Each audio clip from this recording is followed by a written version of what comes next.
Chirurginės procedūros nauda visada turėtų būti didesnė už galimą žalą. Ir jeigu mes kalbėtumėm dabar apie protinių dantų šalinimą, tai neretai susiduriam su tokiom situacijom, kai pacientui yra siūloma šalinti apatinis protinis dantis dėl tokių priežasčių, kaip jis neturi ką sukasti, jisai trukdo įsivalymą, jisai galbūt gali sukelti kariesas 7 danties. Mes turime suprasti, kad apatinės protinis dantis iš principo tai yra sudėtingas rovimas ir jeigu jo anatomija yra pakankamai sudėtinga, mes galime turėti tokių komplikacijų kaip vienos pusės lūpos nutirpimas, vienos pusės 2/3 liežuvio nutirpimas, infekcinės komplikacijos, hematomos, patinimai dideli, sunkūs gijimai, neįsižiojimas. Norint šalint protinį dantį, vis tik tai reikia turėti rimtas indikacijas, tokias kaip ortodontinis gydymas, kai pagal gydymo planą reikia šalinti protinius dantis, dideli protinių dantų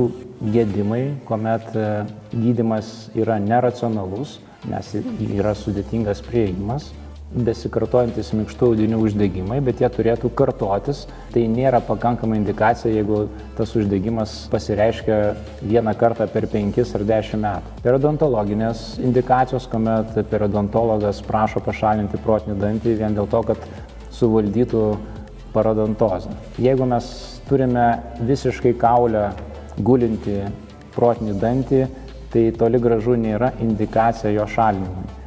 O tuo labiau tą atlikti su sedacija, prie viso to dar prisidedant ir sedacijos komplikacijas.